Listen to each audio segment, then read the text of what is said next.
संस्कृत आज की ये जो कक्षा संस्कृत वर्ग एक प्रथम वर्ग की जो शिक्षक अभ्यर्थियों की जो कक्षा है, इस कक्षा में आप सभी का हार्दिक स्वागत है। आज की इस कक्षा में हम 7वीं इकाई का अध्ययन करने जा रहे हैं। 7वीं इकाई जो कि समास के विषय में है और इसमें हम 7वीं इकाई का अध्ययन करेंगे।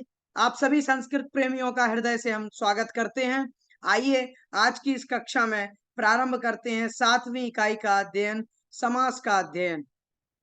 आप सभी के साथ में स्क्रीन शेयर कर रहा हूं और आप सभी लोगों तक मेरी आवाज, मेरी ध्वनि अगर पहुंच रही है तो एक बार कृपया करके मुझे यहाँ पर विपिन जी हैं और वो एक बार कर दें, हैंड रेज कर दें। और भी जो लोग जुड़े हैं, योगेश जी, पांडे जी, आप कर दीजिए हैंड रेज अगर आवाज आ रही है आप लोगों तक।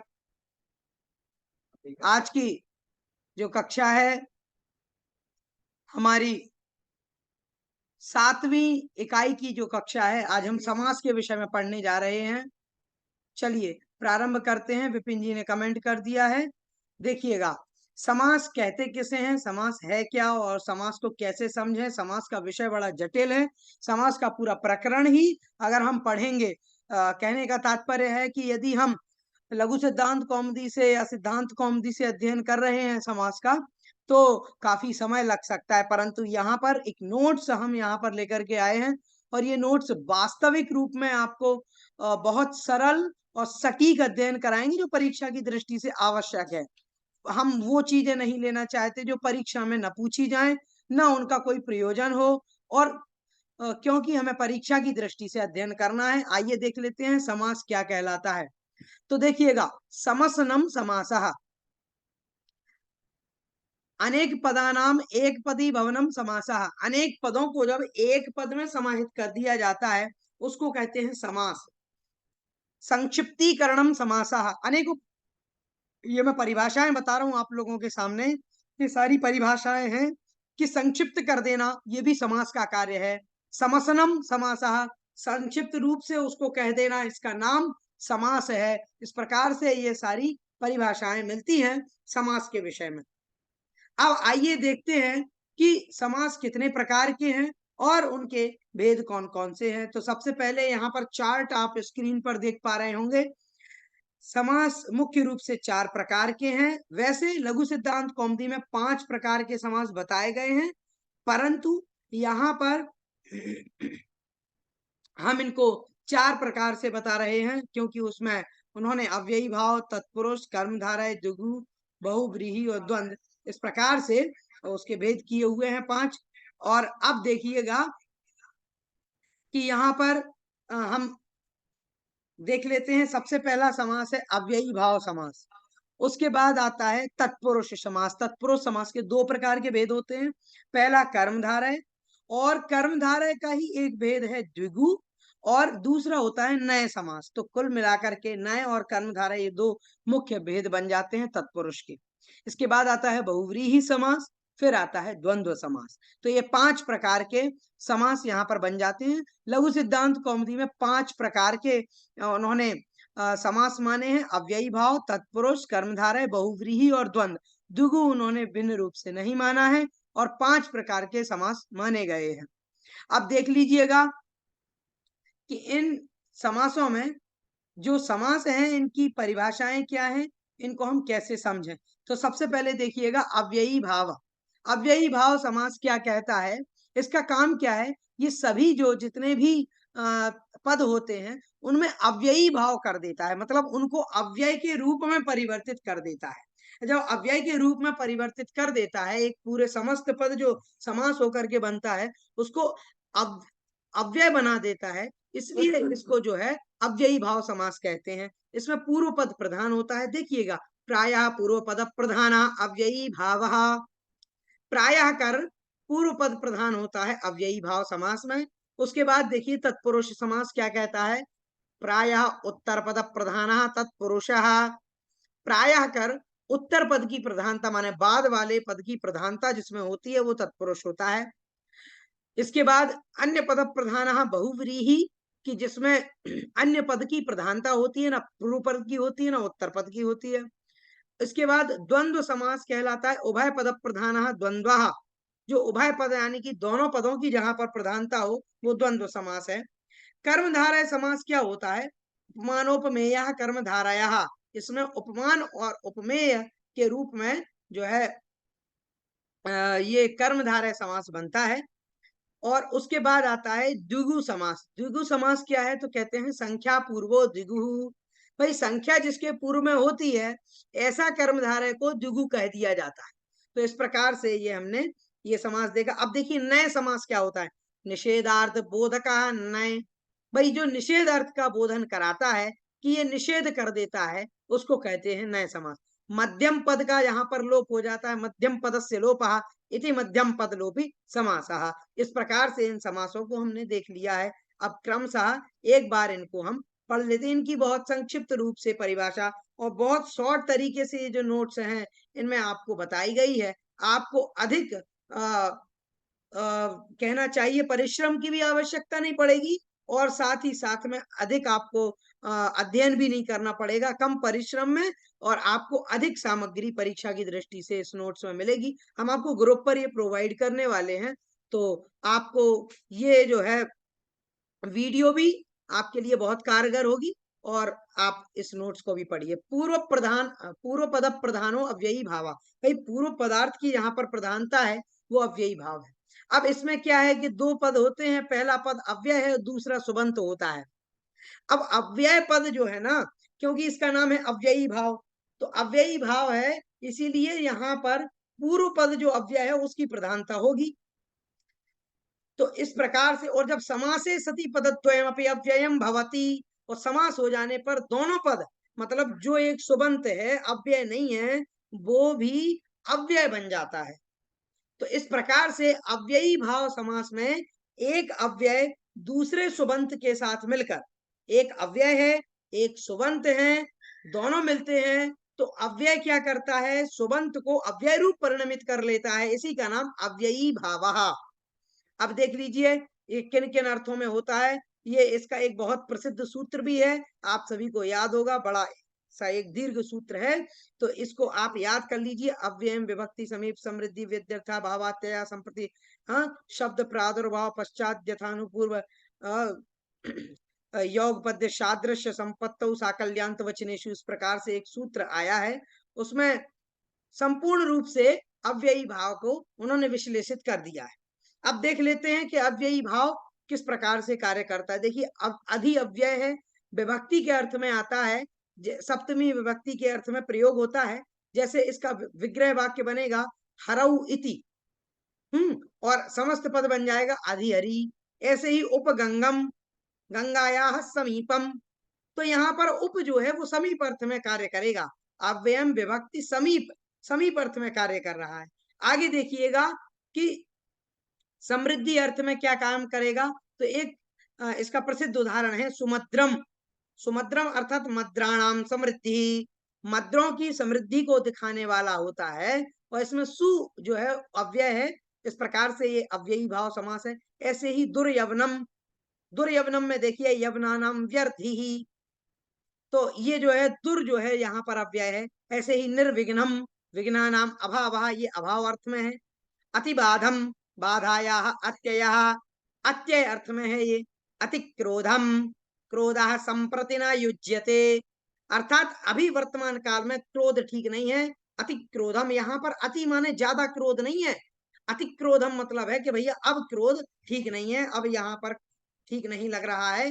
असंप्रति अर्थ है ये, आधिक्य अर्थ नहीं है, समझिएगा। अब प्रश्न आ जाए अति क्रोधम इत्यत्र अति, अति इत्यस्य को अर्थः, या कस्मिन् अर्थे अति प्रत्यय अव्ययः, तो आप सीधा स्पष्ट रूप से वहां पर लिख दीजिए अति इत्यस्य प्रयोगः अत्र असंप्रति अर्थे अस्ति, ये आप प्रयोग कर सकते हैं। इति हरि, इति हरि हरेः प्रादुर्भाव, इति माने यह हरि, ऐसा हरि, ऐसा मत समझिएगा। शब्द प्रादुर्भाव में उसका प्रयोग होता है कि भाई हरि का प्रादुर्भाव हो गया, प्रकटी भाव हो गया, इसलिए हरेः प्रादुर्भावः इति हरिः। आगे देखिए अनुग्रहम, ग्रह के बाद, मैंने घर के बाद मैं बाजार जाऊंगा, तो मैंने कहा अनुग्रहम आपणम गच्छामि। तो अनुग्रहम यहाँ पर है गृह से पश्चात। तो पश्चात माने बाद के अर्थ में है, यानी आप ये समझ रहे हैं कि घर के पीछे, अनुग्रहम नहीं, गृह से पश्चात माने घर के बाद मैं ये कार्य करूंगा। अनुग्रहम आपणम गच्छामि, अनुग्रहम इत्यत्र अनु अव्ययः कस्मिन् अर्थे, पश्चाद अर्थे। इस प्रकार से हमें प्रयोग करना है। अनुरूपम, अब देखिए अनु अनु दो बार आया है, यही तो हमें ध्यान रखना है। यहाँ पर अनुरूप का मतलब क्या है, तो रूप के योग्य, रूपस्य योग्यम, ये योग्य अर्थ में है। प्रश्न ऐसा बन सकता है, आप ये मत समझिए कि समास का उदाहरण दे देंगे और सीधा पूछ लेंगे इसमें कौन सा समास है, कि अनुग्रहम इत्यत्र कहा समासः, ऐसा प्रश्न नहीं आएगा। वो यहाँ पर कंपटीशन बहुत तगड़ा है, आप छोटी छोटी चीजों को भी तैयार कर ले, एक ही तो सूत्र है, उसके लिमिटेड उदाहरण है, उसको आप अगर अच्छे से कंठस्थ कर लें, कंठस्थी भाव अगर यहाँ पर हो जाएगा, फिर तो काम बन जाएगा, कोई दिक्कत ही नहीं है, एक एक ही कंप्लीट। आगे देखिए, विप्सा अर्थ में है ग्रहम ग्रहम प्रति प्रतिग्रहम। हाँ, अनतिवृत्ति अर्थ में है ज्ञानम अनतिक्रम्य, यथा ज्ञानम की ज्ञान का अतिक्रमण नहीं नहीं हो रहा है, इसलिए यथा ज्ञानम। अनुज्येष्ठम, अनुपूर्वी के अर्थ में है यहाँ पर, ज्येष्ठस्य आनुपूर्वेण, अर्थात ज्येष्ठ की अनुपूर्वी माने ज्येष्ठ, फिर उसके बाद कनिष्ठ, फिर उससे भी कनिष्ठ, फिर उससे भी कनिष्ठ, ये अनुपूर्वी। अनुपूर्वी को ही आप देखिएगा पदक्रम कहते हैं हिंदी में, और इंग्लिश में इसको कहेंगे हेरारकी। तो एक हेरारकी जो है उसके अनुसार जो चलता है उसको अनुपूर्वी कहते हैं। योग पद्य माने एक साथ, हाँ, टुगेदर। सचक्रम, चक्रेण युगपत, चक्र के साथ साथ कोई व्यक्ति चल रहा है तो सचक्रम योग पद्यार्थ है। सहरि, हरे सदृशः, सहरि। आगे देखिए, सक्षत्रम, क्षत्राणाम संपत्ति, क्षत्रों की संपत्ति, संपत्ति अर्थ में, साकल्य अर्थ में। सत्रणम, अर्थात कि तृण को भी साथ लेकर के, तिनका तिनका भी लेकर के। साग्नि ही, ये अंत अर्थ में है कि अग्नि तक, साग्नि। तो ये आप जरूर इनके किस अर्थ में ये यहाँ पर अव्ययी भाव हो रहा है, ये जरूर आप ध्यान रखेंगे तो काम आपका बढ़िया बन जाएगा, कोई दिक्कत नहीं होगी। अब आगे देखिएगा, यहाँ पर हमने अव्ययी भाव के बाद में अब लिया है तत्पुरुष समास को, और तत्पुरुष जो समास है उस तत्पुरुष समास को देख लेते हैं। तत्पुरुष का ही एक भेद है कर्मधारय। आप देखेंगे तत्पुरुष का ही एक भेद होता है कर्मधारय। अब देखिए कर्मधारय क्या है, तत्पुरुषस्य भेदः कर्मधारयः, कर्मधारस्य भेदः द्विगुः। भाई देखिएगा, तत्पुरुष का भेद है कर्मधारय, कर्मधारय का भेद है द्विगु। और कर्मधारय में क्या होते हैं, दो पद होते हैं। पहला तो होता है मतलब ये समझ लीजिए कि दोनों ही पद विशेषण विशेष्य होते हैं, उपमान और उपमेय होते हैं, और इनमें होता है समास। एक ही लिंग होता है दोनों का, एक ही वचन होता है दोनों का, विभक्ति भी एक ही होती है। मतलब ये समझ लीजिए विशेषण विशेष्य है, उपमान उपमेय है, उन दोनों में समास है। और ये जो है इस प्रकार से इसको कहते हैं कर्मधारय। कर्मधारय भी अनेक प्रकार का है। अब देखिएगा कर्मधारय के उदाहरण देख लीजिएगा आप, 7 प्रकार का है, ये भी छोटा मोटा नहीं है कर्मधारय भी। देखिएगा, जैसे विशेषण पूर्व पद कर्मधारय। भाई प्रश्न ऐसा भी आ सकता है, आप ये मत समझिएगा कि हमें केवल एक ही प्रश्न ऐसा दे दिया जाएगा कि नीलोत्पलम इत्यत्र कहा समासः, यहाँ कर्मधारय समासः कुत्र, बहुत सारे उदाहरण दे देंगे, राजपुरुषः, नीलोत्पलम, हाँ, दशाननः, तो न कोपी। तो आप ये मत समझिएगा कि ऐसा सरल दे देंगे, कठिन ही देंगे कि भाई इसमें से ये कौन सा कर्मधारय है बताइए, विशेषण पूर्व पद है या विशेष पूर्व पद है या विशेषण उभय पद है, किस प्रकार का है, ये आपको छांटना पड़ेगा। सो ऐसी तैयारी करिएगा आप कि आप इस प्रकार से डिफाइन कर सकें, इनको अलग अलग डिवाइड कर सकें। ऐसा नहीं कि आप एकदम से कंपाइल्ड कर दें और फिर याद नहीं हो पाए आपको। तो आप इनका बहुत अच्छे से, जो हमने बाइफरकेशन कर रखा है इसमें, मतलब विभाजन कर रखा है, उसको देखते हुए और फिर आप जो है इसको याद करेंगे, समझेंगे, पढ़ेंगे, तो सारी चीजें बिल्कुल सरल होती चली जाएंगी, काठिन्य बिल्कुल भी नहीं होगा। देखिएगा, विशेषण पूर्व पद आता है कि भाई जिसमें विशेषण पहले हो, जैसे नीलोत्पलम, नीलम उत्पलम, नीलम चा उत्पलम चा, नील है उत्पल तो नीलोत्पलम, पीतम अंबरम। तो इसमें दोनों में देखिए समान विभक्ति है, समान लिंग है, समान वचन है, और विशेषण जो है पीत माने पीला, पीला कपड़े का विशेषण है, और विशेषण पूर्व पद में आया है, इसीलिए पीतांबरम ये यहाँ पर हमने बना दिया। आगे देखिएगा, विशेष्य पूर्व पदम, दूसरा है वही जिसमें विशेष से पहले रहता है, जैसे वैयाकरणानाम खसूची ही, वैयाकरण खसूची ही, अर्थात वैयाकरण तो है परंतु खसूची वैयाकरण है। खा माने होता है आकाश, आसमान, और सूची माने उसको सूचित करने वाला।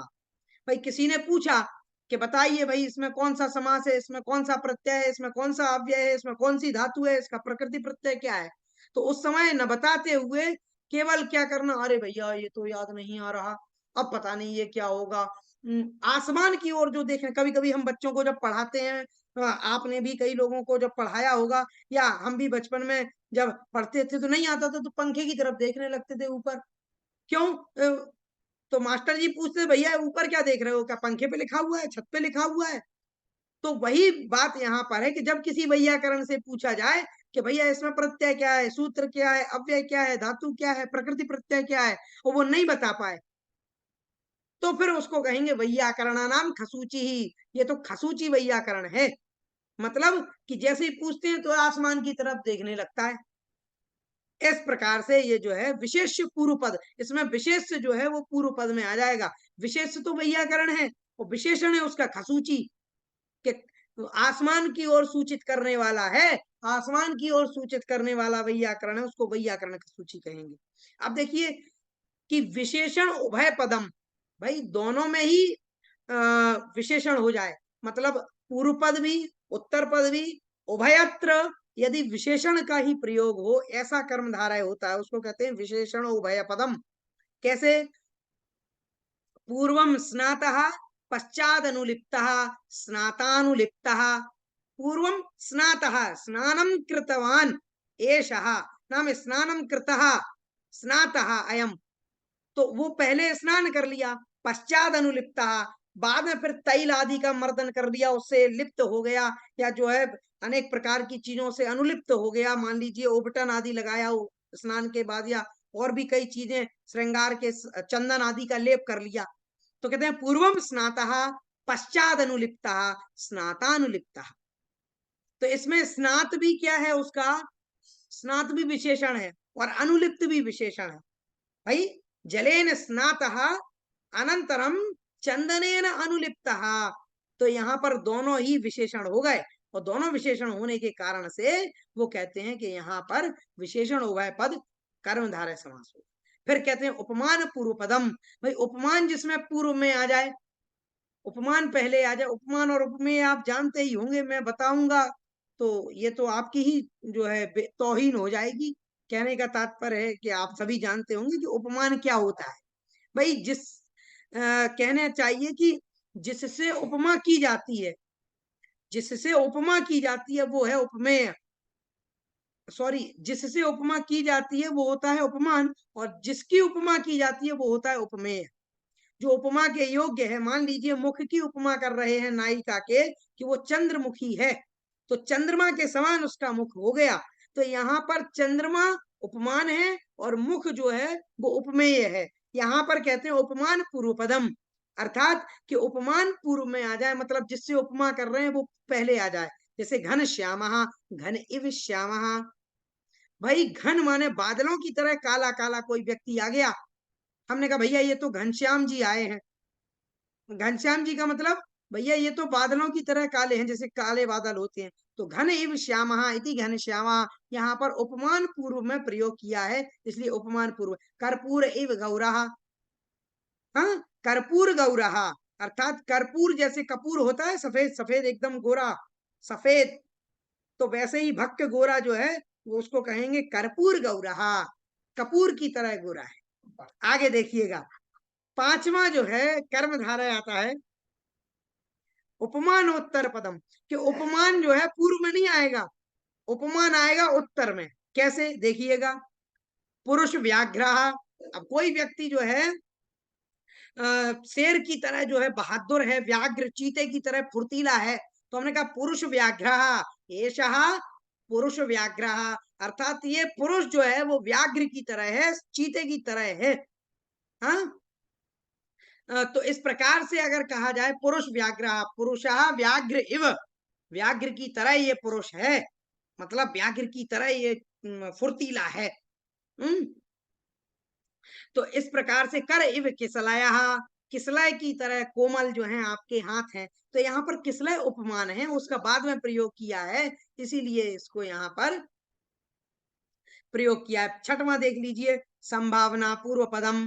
भाई जहां पर संभावना पूर्व पद में आ जाए, जो संभावना है वो जो है वो यहाँ पर कैसे हो, पूर्व में प्रयोग कर दी जाए, उसको कहते हैं संभावना पूर्व पद कर्मधारय समास। जैसे गुण एवं बुद्धि ही, गुण बुद्धि ही, कि गुण इव बुद्धि ही, अर्थात इसकी जो बुद्धि है वो गुण की तरह है, गुणों गुण में इसकी बुद्धि लगी रहती है, तो इस प्रकार से गुण बुद्धि इसको कहेंगे। आलोक शब्द, अर्थात प्रकाश की भांति इसके शब्द हैं, प्रकाशित करने वाले हैं। तो ऐसी संभावना जहां पर कर दी जाती है, ऐसी संभावना में तब ये समास होता है। आगे कहते हैं अवधारण पूर्व पदम। अवधारण पूर्व पद होता है जैसे विद्या एव धनम, यहाँ पर क्या कर दिया, अवधारणा जो है उसको हमने पूर्व पद में ले लिया कि किसकी अवधारणा हो रही है, विद्या की हो रही है, धन से। तो यहाँ पर विद्या एव धनम, ये विद्या धनम। क्षमा एव शस्त्रम, क्षमा ही हमारा क्या है, शस्त्र है। हाँ, शांति खड़गा करे यस्या किम करिष्यति दुर्जनः। तो इस प्रकार से क्षमा ही जिसका शस्त्र है, दुर्जन उसका क्या कर सकते हैं। तो ये क्षमा शस्त्रम, ये जो है अवधारण पूर्व पद समास कर्मधारय समास माना जाता है। अब तत्पुरुष के अन्य भेदों को देख लीजिएगा। देखो यहाँ पर उत्तर पद की प्रधानता होती है, और ये जो है ये द्वितीया से सप्तमी तक पर्यंत होते हैं। अब देखिएगा द्वितीया, तृतीया, चतुर्थी, पंचमी, षष्ठी और सप्तमी सारे तत्पुरुषों को देखेंगे। और प्रथमा में क्या होता है, अब आप पूछेंगे भाई प्रथमा में तो कर्मधारय हो ही रहा है ना, क्योंकि उसमें एक जैसी विभक्तियां हैं।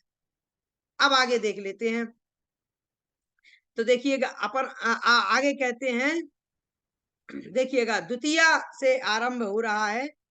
देखिएगा द्वितीया तत्पुरुष, द्वितीया तत्पुरुष की कहते हैं, द्वितीया तत्पुरुष कब होता है, तो सीधा सीधा आप सरल तरीके से समझिएगा। श्रितः, अतीतः, पतितः, गतः, अत्यस्तः, प्राप्तः और आपन्नः, इन सब के साथ में जो द्वितीयांत पद की, द्वितीयांत पद जो है वो क्या होता है, वो अगर समस्त हो जाए, ऐसा कोई पद जो द्वितीय विभक्ति से सहित हो और उसके साथ में श्रित, अतीत, पतित, गत, अत्यस्त, प्राप्त और आपन्न आदि जो है शब्द आ जावे, तो आप समझ लीजिए वहां पर द्वितीय तत्पुरुष है। बिना आंख बंद करे, आप बिना सोचे समझे क्या करें, सीधा सीधा स्पष्ट रूप से द्वितीय तत्पुरुष का प्रयोग कर दीजिएगा। ठीक है, देखिए जैसे कष्टम श्रितः, कष्टश्रितः, कालम अतीतः, कालातीतः, कूपम पतितः, कूपपतितः, ग्रामंगतः, ग्रामगतः, संकटम अत्यस्तः, संकटात्यस्तः, सुखम प्राप्तः, सुख प्राप्तः, दुखम आपन्नः, दुखापन्नः। इस प्रकार से ये सब जो है वो सूत्र जो आया है द्वितीय श्रितातीत पतित गत, तो इस प्रकार से उसी सूत्र का यहाँ पर आलम्बन लेकर के ये शॉर्ट रूप से आपको ये आप कर लीजिएगा तो आपका काम बन जाएगा। आगे देखिएगा तृतीय शब्द, जो तृतीय तत्पुरुष है उसका कैसे हमें प्रयोग करना है। तो तृतीयांत शब्द जो है, अगर तृतीयांत शब्द कैसे आ जाए, अर्थकृत गुणवचनेना, अर्थ शब्देना। भाई जो कैसा हो, अर्थ शब्द के साथ हो, और हीन, छिन्न, भिन्न, रहित, शून्य, युक्त, रचित, कृत, दग्ध, हृत, विद, दंष्ट्र, आवृत, प्रणीत, आच्छन्न, सदृश, सम, पूरब, कलह, मिश्रित, सहित आदि, इन सभी के साथ में अगर तृतीयांत पूर्व पद अगर समस्त हो रहा है, तो वो कहते हैं कि यहाँ पर जो है तृतीय तत्पुरुष समास को आपको समझना चाहिए, यहाँ पर उत्तर पद की प्रधानता होगी। ठीक है, जैसे देखिए शंकुला खंडा, तो यहाँ पर क्या है, यहाँ पर देखिएगा शंकुला खंडा अर्थात शंकुलया खंडा इति शंकुला खंडा। तो यहाँ पर कौन सा है? तृतीया तत्पुरुष समास है। धनेन हीनः इति धनहीनः, जो धन से हीन है। नखैः भिन्नः इति नख भिन्नः। ज्ञानेन शून्यः, ज्ञान शून्यः। पाणिनिना प्रणीतम इति पाणिनि प्रणीतम। कालिदास कृतम। चंदन युक्तः, चंदनेन युक्तः। इस प्रकार से ये बहुत सारे जो हमने यहाँ पर आपको उदाहरण बताए हैं, ये उदाहरण आप एक बार देख लेंगे तो इन्हीं में से प्रश्न आने वाले हैं, क्योंकि ये प्रसिद्ध उदाहरण है। अन्य देखिएगा, अब आप कहेंगे कि इनकी बजाय और दूसरे उदाहरण क्यों नहीं ले सकते? मैं आपको स्पष्ट रूप से कह देना चाहता हूं कि जितनी भी परीक्षाएं हुई हैं, एग्जामिनर खुद परेशान है समास के कारण से। क्यों परेशान? मैं आपको स्पष्ट रूप से बता दूं, क्योंकि यहाँ पर कौमुदी आदि में जितने उदाहरण, जैसे मान लीजिए ये तृतीया में उदाहरण दिया गया है, तो उसको तृतीया के अर्थ में ही स्वीकार करना पड़ेगा। परंतु अन्य ग्रंथ में, जिस किसी भी ग्रंथ में, जब मान लीजिए मेघदूतम से कोई उन्होंने शब्द ले लिया और कहा कि इसमें समास बताइए, तो क्या है कि उसकी अनेकों टीकाएं हैं, और अनेकों टीकाएं होने के कारण से उसमें अलग अलग रूप से सबने समास बता दिए। अब एक ही में बहुब्रीहि हो रहा है, उसी में जो है तत्पुरुष भी हो रहा है। अब वो क्या करेंगे? तो वो कंफ्यूज हो जाते हैं, और जब वो कंफ्यूज हो जाते हैं तो फिर उससे क्या है कि विश्वसनीयता खत्म हो जाती है पेपर की, एग्जाम की। इसीलिए वो सोचते हैं कि भैया समास में उदाहरण जितने भी देना है कौमुदी आदि से दे दो। तो आप इन जो उदाहरण है कौमुदी के, जो है लघु सिद्धांत कौमुदी के, उनको रट लेंगे, आपका काम बन जाएगा। फालतू की चीजें आपको पढ़ना नहीं, 50 उदाहरण रटने नहीं, कोई जरूरत नहीं है। अब देखिए, अग्निनादग्धम, अग्निदग्धम, शरेण विद्या, शर विद्या, सब में तृतीय विभक्ति का प्रयोग है। तो ये जो है, इन सारे ये कीवर्ड समझ लीजिए, ये सब कीवर्ड है। जैसे अर्थ, कृत, जैसे मान लीजिए कृतः, हाँ, अर्थः, हीनः, छिन्नः, भीनः, भिन्नः, रहितः, शून्यः, युक्तः, रचितः, हाँ, दग्धः, हृतः, विद्या, दंष्ट्रः, ये इस प्रकार के अगर प्रयोग हो रहे हैं, ये सब कीवर्ड है। समझ लो, आंखें बंद करके लगा देना आपको खटाखट कि ये तृतीय तत्पुरुष है। ज्यादा सोचने का काम ही नहीं है, समय भी बचेगा आपका। और आगे चलो, चतुर्थी तत्पुरुष देखिएगा। हाँ, तो चतुर्थी जो है वो तादर्थ में होता है, तदर्थ में इसका प्रयोग होता है। बलि, हित, सुख, रक्षित। हाँ, चतुर्थी तदर्थार्थ, बलि, हित, सुख, रक्षित ही, इन अर्थों में बलि, हित, सुख और रक्षित आदि में जो है चतुर्थांत पद के साथ में जो समास होता है, वो चतुर्थी तत्पुरुष होता है। जैसे युपाय दारू, यूप के लिए दारू माने लकड़ी, दारू वो शराब नहीं, दारू माने लकड़ी, यूप दारू। तो यूपाय दारू, द्विजाय अर्थम, द्विज के लिए कोई चीज ले जा रहे हैं तो द्विजाय अर्थम।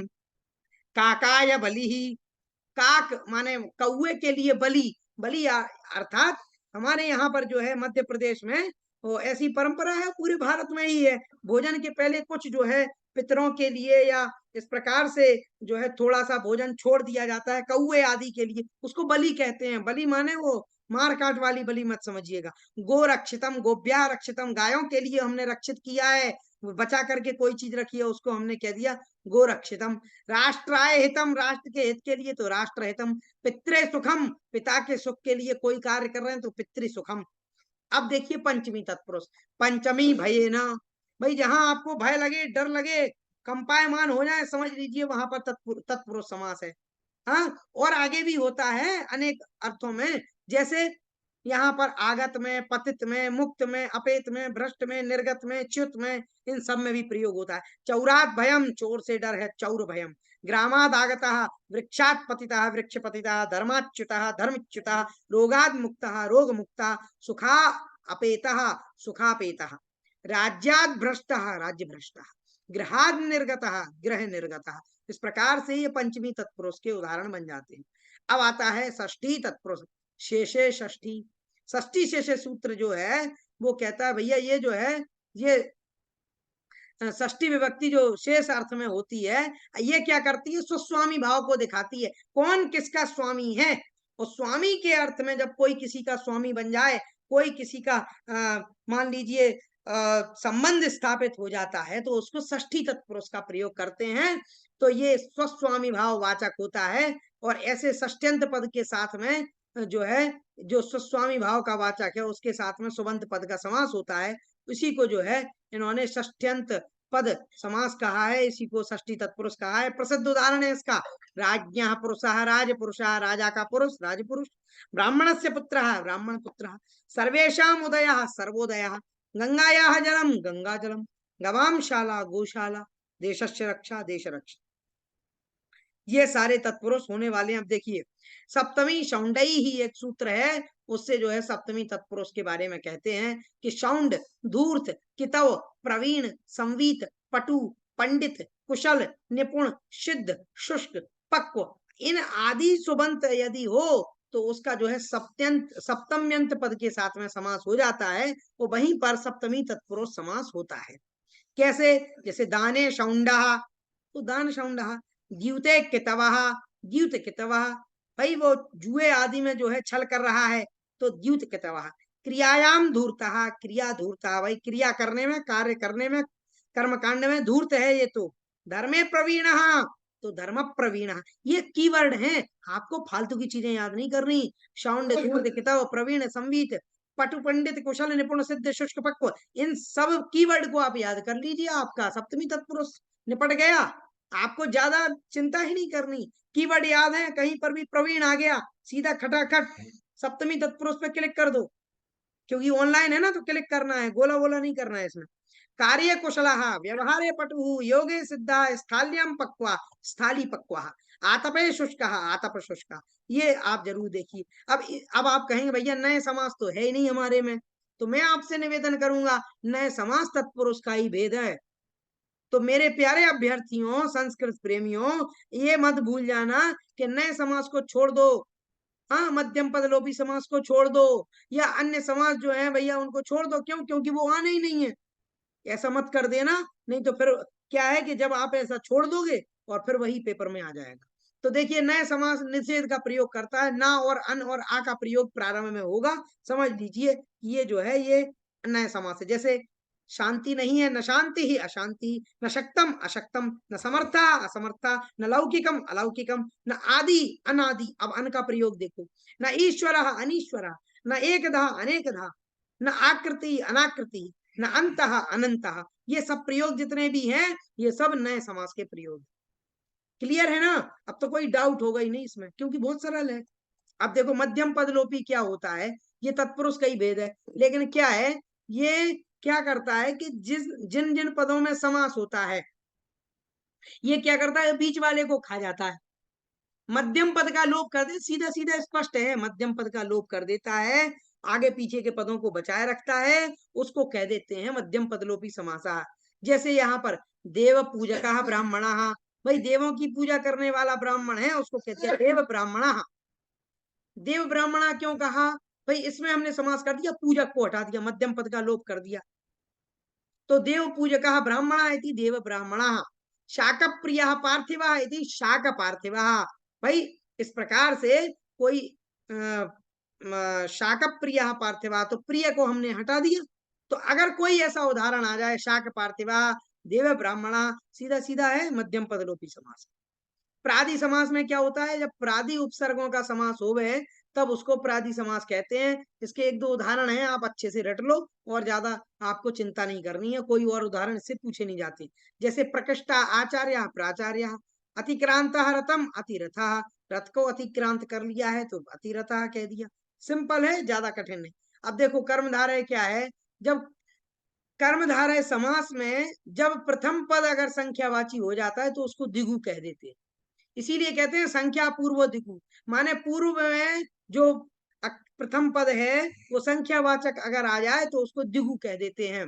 देख लीजिएगा, जैसे त्रिपात्रम त्रयाणाम पात्राणाम समाहारः, ऐसे ही षण्णाम मुखानाम समाहारः षण्मुखम, अष्टानाम पदानाम समाहारः अष्टपदम, सप्त नक्षत्रम सप्तानाम नक्षत्राणाम समाहारः, नवानाम ग्रहाणाम समाहारः नवग्रहः, शतानाम अब्दानाम समाहारः शताब्दी, चतुर्णाम युगानाम समाहारः चतुर्युगम, त्रयाणाम लोकानाम समाहारः त्रिलोकी, पंचानाम वटानाम समाहारः इति पंचवटी, त्रयाणाम भुवनानाम त्रिभुवनम, पंचानाम पात्राणाम समाहारः पंचपात्रम। तो इस प्रकार से स्त्री में भी होता है भाई, स्त्रियों में कैसे होता है, सप्तानाम शतानाम समाहारः, तो कहते हैं सप्तशती। इस प्रकार से ये प्रयोग बनते हैं। तो इस प्रकार से ये इन्होंने बताया कि संज्ञा अर्थ में हो तो यथावत ही प्रयोग होगा। जैसे हाँ, सप्तनाम ऋषिणाम समाहारः, सप्तानाम ऋषिणाम तो सप्तर्षयः। इस प्रकार से ये बनता है, ये सिद्धांत का प्रयोग है। आगे देखिएगा बहुव्रीहि समास।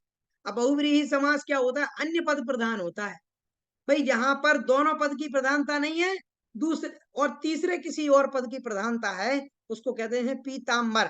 तो ना पीत की प्रधानता ना अंबर की प्रधानता, जिसने पीतांबर धारण किया उसकी प्रधानता है। हाँ, तो इस प्रकार से ये जो है ये बहुव्रीहि समास होता है। यहाँ पर अन्य पद प्रधान हो, बहुव्रीहिया, बहुव्रीहि, तो इस प्रकार से बहुव्रीहि समास बनता है। जैसे चत्वारः भुजा यस्य सः चतुर्भुजः, भाई चार भुजाएं जिसकी हैं वो चतुर्भुज है। ना यहाँ पर चतुः की प्रधानता है ना भुजाओं की प्रधानता है। अब देखिएगा किसकी प्रधानता है, प्रधानता है विष्णु की। भाई विष्णु जो है उनकी प्रधानता है, क्योंकि वो चार भुजाओं वाले हैं। तपः धनम यस्य सा, तप जिसका धन है वो तपोधन। तपोधन कौन है, ना धन की प्रधानता ना तप की प्रधानता है, प्रधानता है उस व्यक्ति की, बात उसकी की जा रही है। तपोधन कौन है, जो तपस्वी है, तपस्या कर रहा है, तापसी है, वो तपोधन है। ऐसे ही दशानन, दस दश आननानी यस्य सः, 10 जिसके आनन मुख हैं वो रावण है। ऐसे ही अनेकों यहाँ पर प्रयोग किए गए हैं, मैं विशेष नहीं बता रहा हूं। विशेष ये देखिएगा, जब कभी कभी बहुव्रीहि में प्रथमांत के साथ साथ षष्ट्यंत और सप्तम्यंत का भी प्रयोग हो जाता है। जैसे चंद्रः मौलौ यस्य सः, चंद्र जिसकी मौली में है, मौली माने मुकुट में, तो उसको चंद्रमौली माने कौन, तो चंद्रमौली कौन है, चंद्रमौली है शंकरः। कंठे कालः यस्य सः, जिसका कंठ में काल बैठा हुआ है तो वो कंठ कालः। चक्रम पाणौ यस्य सः, जिसकी पानी में चक्र है वो चक्र पाणी। आगे देखिएगा बहुव्रीहि समास में यदि यत सर्वनाम का प्रयोग भी जो है सभी विभक्तियों में हो जाता है। जैसे प्राप्तम युदकम यम सहा, हाँ, कि जो उदक को प्राप्त हो गया, जिसने जल को प्राप्त कर लिया वो प्राप्तोदका। भाई जल दे रहे थे, अब जिसको मिल चुका है उसको कहेंगे प्राप्तोदका, भाई इसको जल मिल गया है। ऐसे ही जितानी इंद्रियाणी येन सह जितेंद्रिया, ऐसे ही ये सारे उदाहरण आप अच्छे से कर लीजिएगा। ये सारे उदाहरण आपके कौमुदी ग्रंथों से लिए हुए हैं बहुव्रीहि विशेष के। जैसे मान लीजिए तृतीयांत पद है, सह के योग में भी बहुव्रीहि होगा।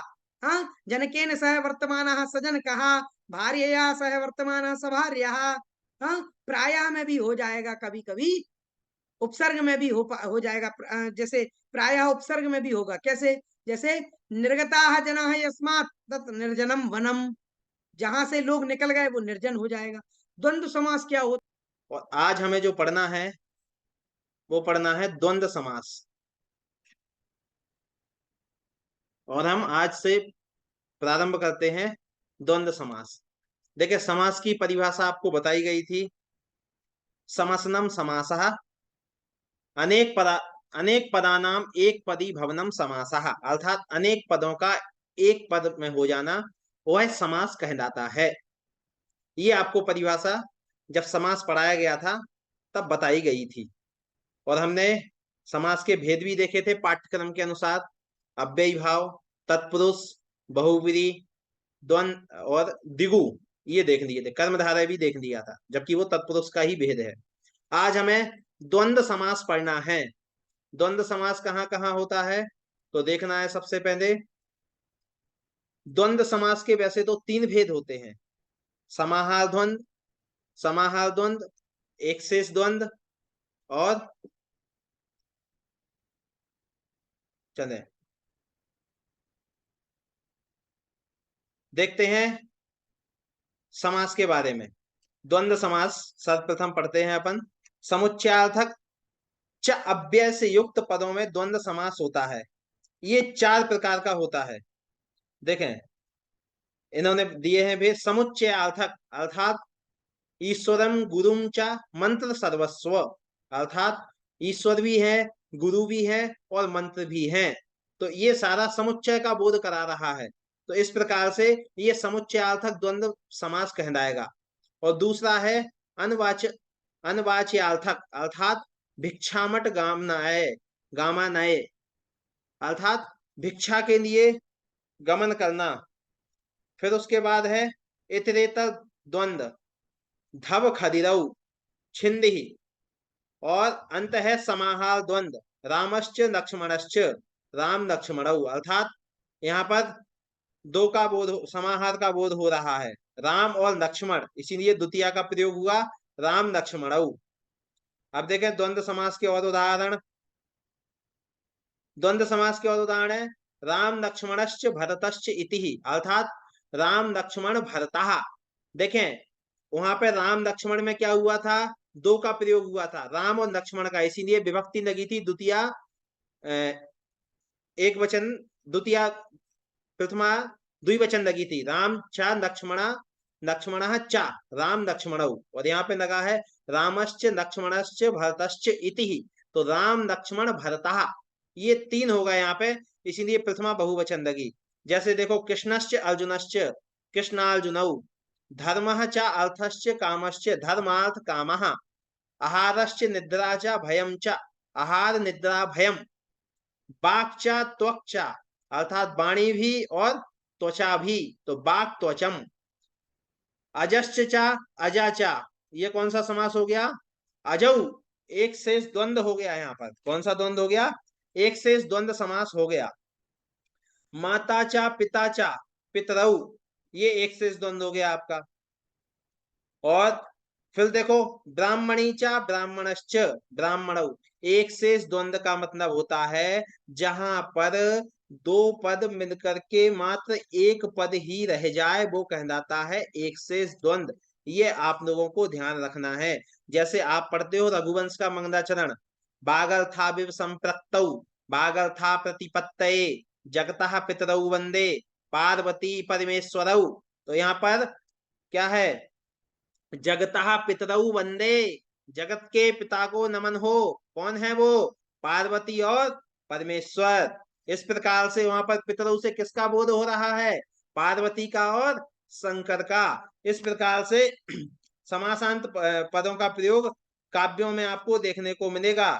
जब आप बाण भट्ट का कादम्बरी पढ़ोगे तब आपको वहां पर भी बहुत सारे वाक्य कैसे मिलेंगे जो किसका बोधक कराते हैं, समास का। तो इस प्रकार से आपको वहां पर समझना चाहिए। तो ये यहाँ पर बाक त्वचम, अर्थात ये ध्यान रखना कि समाहार द्वंद्व में जब भी समास होगा तब कैसा समास होगा, हमेशा नपुंसक लिंग में ही होगा। इस बात का आप गांठ बांध दीजिए ताकि परीक्षा में नहीं आप कहो कि भाई नपुंसक लिंग में आ रहा तो अव्ययी भाव कर दो भैया, नहीं, गलत हो जाएगा आपका। आपको क्या करना है वहां पर, धर्मश्च अर्थश्च धर्मार्थ कामा, ये तो क्या हो गया आपका इतरेतर द्वंद्व हो गया, क्योंकि तीनों पद अपनी अपनी प्रधानता रख रहे हैं, धर्म भी अर्थ भी और काम भी। और आहारश्च निद्राचा भयमचा, आहार निद्रा भयम, ये हो गया आपका समाहार द्वंद्व। ठीक है, क्योंकि क्या हो गया, अंतिम पद क्या हो गया, नपुंसक लिंग में आ गया भयम। बाक चा त्वचा बाक त्वचम, पाणी चा पादौ चा पाणी पादम, कौन सा समास है, समाहार द्वंद्व। इस प्रकार से ये सारे आपके जो है अहिश्च अहिश्चा नकुंदश्चा अहि नकुंदम, तो ये कौन सा समास हो गया आपका, ये भी आपका समाहार द्वंद्व हो गया। ऐसे बहुत सारे हैं, गंगा चा सोणश्च चा गंगा सोणम, आप जब कौमुदी उठाएंगे तो उसमें बहुत सारे उदाहरण इससे भरे पड़े हैं। सर्प चा नकुंदश्च चा सर्प नकुंदम, ठीक है, मूसक चा मालजराश्चा मूसक मालजारम मालजारम। इस प्रकार से ये जो समास होते हैं ये कहलाते हैं आपके समाहार द्वंद्व। अभी ग्रुप पे क्विज के माध्यम से जो है क्विज कराया जा रहा है, लेकिन फिर भी उसमें क्या कर रहे हैं, बहुत से लोग गलतियां कर रहे हैं, उनको अभी यहाँ से पढ़ाने के बाद भी समाज समझ में नहीं आ रहा कि भैया कौन सा लगाना है, और वो समाज को ढंग से नहीं कर रहे हैं। तो इस बात का आप ध्यान रखें। बिल्कुल परीक्षा की दृष्टि से अगर आपको तैयार होना है तो समास में बिल्कुल गलती नहीं होनी चाहिए। और क्या पता आपको किसी काव्य का उठा करके समास पूछना है तो कहीं से भी आ सकता है, ट्रिक समझनी है, ठीक है ना। अब देखो अजश्च चा, अजाचा, अजऊ, ठीक है, मतलब बकरी और बकरा और बकरी दोनों आ गए, अजऊ, एक शेष द्वंद हो गया इसमें। माता चा, पिता चा, पितरऊ कहने से माता पिता दोनों का बोध हो जाएगा, है ना। जैसे आप जब वाक्य बनाओगे तो कहोगे पितृभ्याम नमः, ठीक है। तो इसी प्रकार से पितरऊ के ही रूप चलेंगे, ये किसमें चलेंगे, सिर्फ द्विवचन में ही चलेंगे। ब्राह्मणऊ, ब्राह्मणी चा, ब्राह्मणश्च, ब्राह्मणऊ, फनम चा, फनम चा, फनम चा, फनानी, ये भी कौन सा समास हो गया, ये भी आपका एक शेष द्वंद हो गया। इसमें प्राय इकारांत शब्द शब्द तथा उकारांत शब्द पहले होता है। हरि, हरिश्च चा, हरऊ, हरश्च, हरि हरऊ, हरि चा, हरः चा, गुरु चा, हरि हर, हरि गुरु हरः। इस प्रकार से ये द्वंद्व समास के आपका उदाहरण है। ये आपका यहाँ पे समास का प्रकरण समाप्त होता है। अब हम आपको परीक्षा की दृष्टि से कुछ ऐसी ट्रिक बताते हैं जो ट्रिक आपको कोई भी नहीं बताएगा। मैंने इतनी वीडियो यूट्यूब पे देखी है, कोई भी व्यक्ति ये समास की ट्रिक की वीडियो नहीं बताता है, और परीक्षा में यहीं से क्वेश्चन पूछे जाते हैं। बहुत से विद्यार्थी इसमें फंस जाते हैं और वो नहीं समझ पाते हैं कि ऐसी ट्रिक क्या है जो आपको बताएं, ताकि विद्यार्थियों का चयन ज्यादा ज्यादा से ज्यादा हो। मैं बताता हूं आपको वो ट्रिक। देखिए, सबसे पहले समास की विशेष ट्रिक, सबसे पहली ट्रिक है पारे मध्य षष्ट्यावह, अर्थात पारे और मध्य के अर्थ में कौन सा समास होता है, अव्ययी भाव समास होता है। कैसे, गंगा पारात, गंगा मध्यात, जैसे पारे गंगम और मध्य गंगम, जब ये बनेगा तो कौन सा समास होगा, अव्ययी भाव समास होगा। और जब कहा जाएगा गंगा पारम तो कौन सा समास होगा, तब आपका समास होगा वहां पर षष्ठी तत्पुरुष। इस बात का आप ध्यान रखना, नहीं तो भैया गंगा पारे आ गया, पारे गंगम आ गया, आपने लगा दिया कौन सा, आपने लगा दिया तत्पुरुष, गलत हो जाएगा। पारे गंगम और मध्य गंगम, इनके साथ हमेशा कौन सा समास होता है, इनके साथ अव्ययी भाव समास होता है। सूत्र है पारे मध्य षष्ट्यावह, ठीक है। और ये आपकी विशेष ट्रिक है समास की, इन्हीं में से क्वेश्चन पूछे जाते हैं। आप गंगा पारम अगर आ गया तब आपको वहां पर कौन सा समास लगाना है, तब आपको वहां पर लगाना है षष्ठी तत्पुरुष, गंगाया पारम इति गंगा पारम, ठीक है। इस बात का आपको ध्यान रखना है, ये ट्रिक आपको कोई नहीं बताएगा।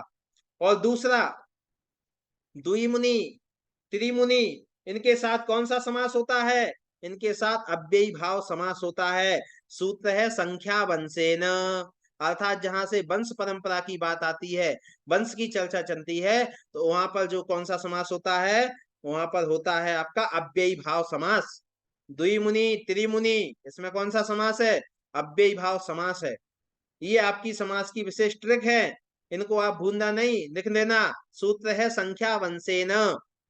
फिर तीसरा आता है नदीभिश्च, अर्थात द्वियमुनम, त्रियमुनम, पंचगंगम, सप्तगंगम, इनके साथ कौन सा समास होता है, तो इनके साथ आपका समास होता है अव्ययी भाव समास होता है। इस बात का ध्यान रखना, ये समास की ट्रिक आपको कोई नहीं बताएगा, इसीलिए इनका आपको ध्यान रखना है।